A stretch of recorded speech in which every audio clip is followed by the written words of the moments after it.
নমস্কাৰ শিক্ষাগুৰুসকল মই মানক বৰাই আপোনালোকক মোৰ চেনেললৈ স্বাগতম জনাইছোঁ আৰু আজি মই লৈ আহিছোঁ 2025 বৰ্ষৰ হ'বলগীয়া গুণোৎসৱত কিদৰে অনলাইন ইভালুৱেশ্যন কৰিব সেই বিষয়ে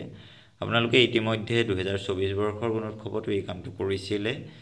হয়তো আপোনালোকৰ মনত আছে অভিজ্ঞতা হৈছে তথাপিও মই আপোনালোকৰ বাবে এই ভিডিঅ'টিৰ জৰিয়তে 2025 বৰ্ষৰ গুণোৎসৱত কিদৰে অনলাইন স্কুল ইভালুৱেশ্যন কৰিব সেই বিষয়ে জনাবলৈ এই ভিডিঅ'টি প্ৰস্তুত কৰিছোঁ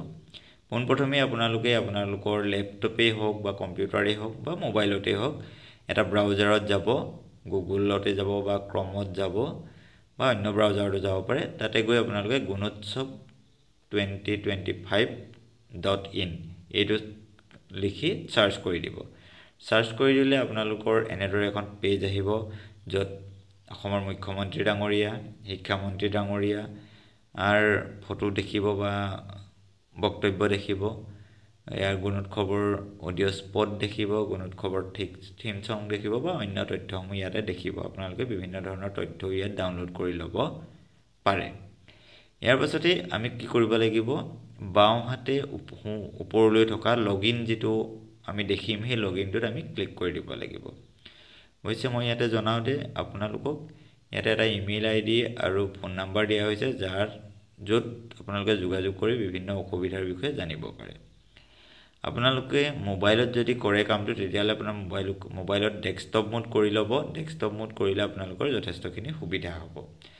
এতিয়া আমি লগইনত ক্লিক কৰি দিলো লগইনত ক্লিক কৰি দিলে আমাৰ কেনেদৰে আহিব এনেদৰে ওলাব আপোনালোকে চাব ইয়াতে বিভিন্ন লগইনৰ আপোনালোকৰ পেজ দেখা পাব state login block login district login evaluator login আৰু স্কুল লগইন আমি স্কুল লগইনত যাব লাগিব বা তললৈ ওলাই থাকিব ইয়াতে আমি লগইন এজ স্কুল আছে ইয়াতে আমি পোনপ্ৰথমে ইউজাৰ আইডি আৰু পাসওয়াৰ্ড দিব লাগিব তাৰ পিছত লগইন কৰিব লাগিব ইউজাৰ আইডি আৰু পাসওয়াৰ্ড পোনপ্ৰথমবাৰৰ বাবে হ'ব আমাৰ বিদ্যালয়ৰ ডাইস কোডটো যি ডাইস কোড থাকে সেই ডাইস কোডটো আমি ইউজাৰ আইডি আৰু পাসওয়াৰ্ড দুয়োটা ঘৰতে কৰিব লাগিব দুয়োটা ঘৰতে আমি কৰাৰ পিছত লগইন কৰিলে এনেদৰে আহিব আমাৰ পাসওয়াৰ্ডটো চেঞ্জ কৰিবলৈ আহিব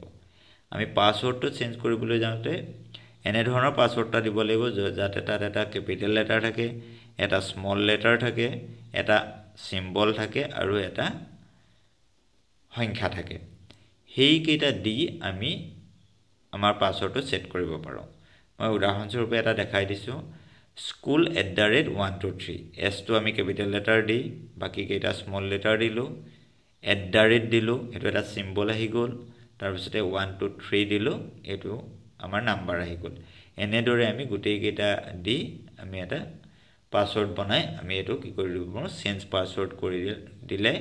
এই পাসওয়াৰ্ডটো চেঞ্জ হৈ যাব আৰু এটো আপোনালোকে ভৱিষ্যতৰ বাবে মনত ৰাখিব এটো ভৱিষ্যতে আপোনালোকক প্ৰয়োজন হ'ব গুণোৎসৱ হৈ যোৱাৰ পাছতো আমাৰ যি গুণোৎসৱৰ ৰিপোৰ্ট কাৰ্ড সমূহ ষ্টুডেন্টৰ ৰিপোৰ্ট কাৰ্ড আৰু স্কুলৰ ৰিপোৰ্ট কাৰ্ড বা ইভালুৱেটৰে দি যোৱা ৰিপোৰ্ট এই সকলোখিনি আমি তাতে উপলব্ধ হ'ব এই চেঞ্জ পাসওয়াৰ্ড কৰাৰ পাছত আপোনালোকৰ এনেদৰে পেজ আহিব এনেদৰে পেজত আপোনালোকে দেখিছে কি ওলাব আপোনালোকৰ 1 ৰ পৰা 16 লৈকে দেখাই থাকিব ডেস্কটপ মোড কৰিলে ভাল হ'ব মই মোবাইল মোড কৰি চাইছো মোবাইল মোডৰ এনেকৈ সৰু কৰি দেখাব গতিকে আপোনালোকৰ যথেষ্ট অসুবিধা হ'ব মোবাইলত কৰিলে সেইকাৰণে ডেস্কটপ মোড কৰি ল'ব আপোনালোকে তো প্ৰথমেই থাকিব course scholastic activities and other areas তাৰ পাছত থাকিব কমিউনিটি পাৰ্টিসিপেশন আৰু তাৰ পাছত থাকিব স্কুল ইনফ্ৰাষ্ট্ৰাকচাৰ তো কোৰ্স স্কলাস্টিক আৰু এক্টিভিটিজ এণ্ড আদাৰ এৰিয়াজত আপোনালোকৰ 16টা ইন্ডিকেটৰ আছে আপোনালোকে জানে এই 16টা ইন্ডিকেটৰৰ এগেইনষ্টত প্ৰতিটোৰে এগেইনষ্টত কিছুমান ডেসক্ৰিপ্টৰ আছে A B C D E তেনেকে A B C D কে তাৰে প্ৰতিটোৰে এগেইনষ্টত আপোনালোকে কি কৰিব লাগিব yes বা no আমি ক্লিক কৰিব লাগিব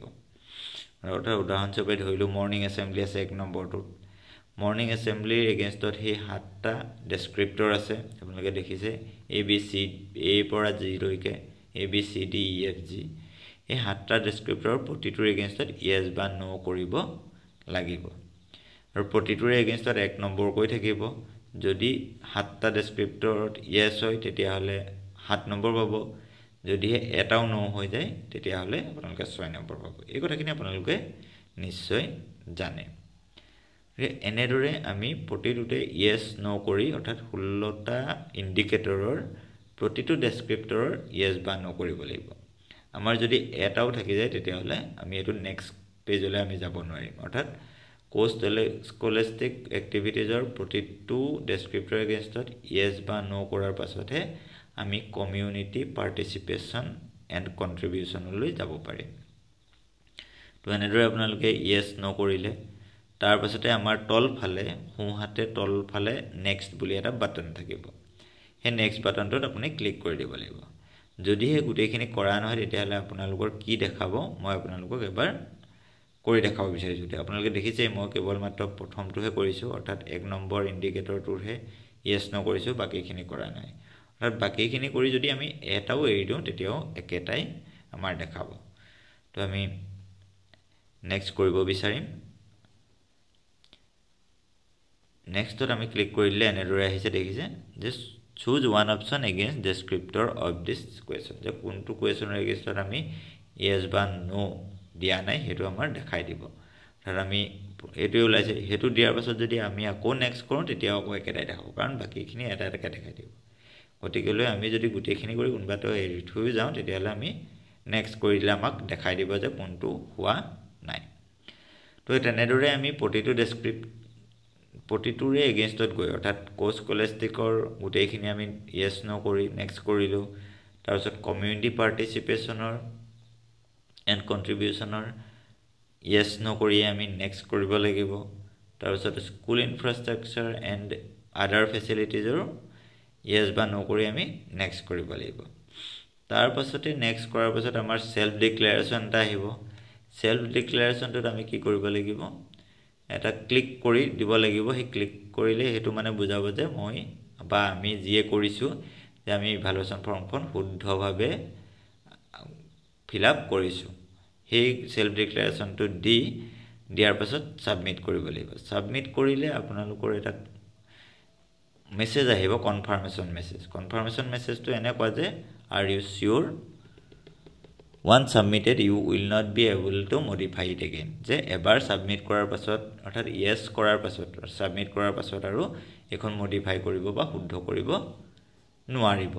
হেহে আপোনালোকে ইয়েছ এডমিট কৰাৰ পূৰ্বে আকৌ এবাৰ চাই ল'ব কিবা ভুলকে আপুনি সাবমিট কৰিলে নেকি কোনোবাটো ইয়েছ বা নো হ'ব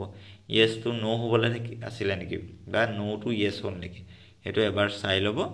চাই লোৱাৰ পাছতে আপোনালোকে এই ইয়েছ এডমিট ক্লিক কৰিব ইয়েছ এডমিট ক্লিক কৰিলে আপোনালোকৰ ফাইনেল সাবমিশন হৈ যাব ফাইনেল সাবমিশন হোৱাৰ পাছত আপোনালোকে আৰু এখন এডিট কৰিব নোৱাৰে তাৰ পাছত আপোনালোকে ইয়াৰ এটা কপি ডাউনলোড কৰি ৰাখিব পাৰিলে প্ৰিন্ট আউট এটাও কৰি ৰাখিব পাৰিব এনেদৰে আপোনালোকে স্কুল ইভালুৱেশ্যন ফৰ্মখন অনলাইন সাবমিট কৰিব পাৰিব আশা কৰিছো ভিডিওটো আপোনালোকৰ বাবে উপকৃত হ'ব সকলোলৈকে গুণোৎসৱৰ লগতে নৱবৰ্ষৰ শুভেচ্ছা জনাই মই ভিডিওটি ইমানতে সামৰণি মাৰিছো ধন্যবাদ